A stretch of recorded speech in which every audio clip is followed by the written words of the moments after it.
And welcome to the Ruby Tuesday. My name's Ruben, and this is my movie review for...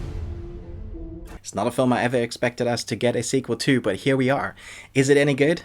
Let's jump in. When something horrible happens to the only survivor of a bloody massacre, an insecure rookie cop must overcome his fears to stop further carnage. I wasn't a huge fan of the first film. I didn't mind it, but it did everything we'd seen before. It's that classic slasher in the horror, and you have to have someone trying to survive. In the meantime, pretty much the majority of the film is seeing how people are going to die in various different ways, and you can guess what's going to happen for the most part.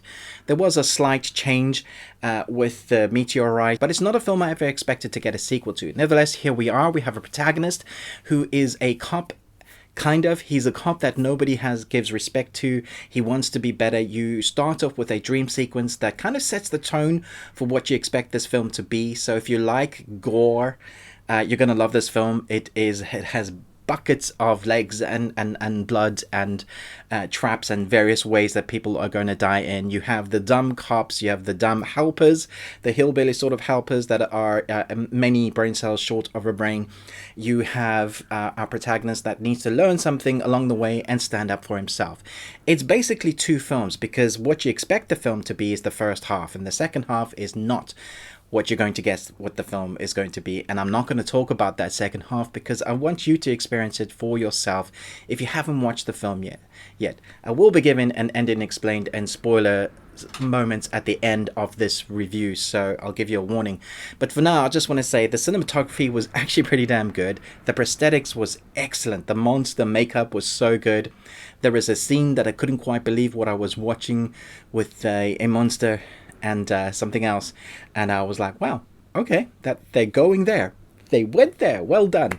There were moments in this film that I didn't think was scary at all, were creepy, but I did want to give like a little clap to, because I was like, okay, well done for making me guess or not guess what was going to happen in this film. Comedy, horror, probably more comedy than horror, even though we have lots of gore. None of that makes sense, but when you watch the film, you'll understand. I thought the score was very interesting, very alien horror, then comedy horror, and it kind of mashes that, but it does create a sense of the tone that they're going for. It's a bit of a weird one. Like, you'll be listening to it, it's like, what is it, the vibe that you're trying to create here? Oh wait, now I see with what you're showing me on screen. Often the dialogue is exaggerated, so the actors have to do great with what they've been given, as well as the scenes are embellished. It's just your general B horror movie, but then does something quite different, which I very much appreciated. If you can keep me on edge and then surprise me, you're doing great. So I'm going to give this 3.5 Nicolas Cages out of 5. That is my review. I'm going to talk spoilers and ending now, so this is your warning. So our main protagonist gets infected by the one female that had survived the first film, and she goes blah blah blah, and they both turn into these monsters, and then the second half of this film becomes a sort of rom-com horror between them two, trying to sort out their relationship issues. She's trying to teach him how to be the best monster killer he needs to be. It also shows us the law that they're trying to establish now, and then it brings out or embellishes what is your natural disposition as a human being.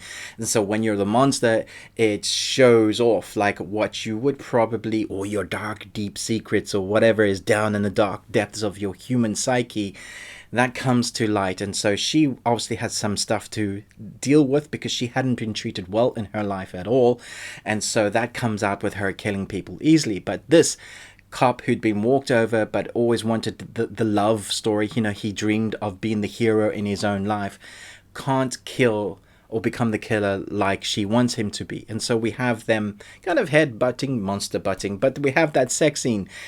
I don't think I've seen a monster sex scene like that before. That was interesting. So yeah, so we get to the end. She gets mashed just like that. It keeps you on your toes because I didn't expect her to die just like that and become like jam. The two big fat dudes explode themselves because they look like they didn't want to carry on with life anymore.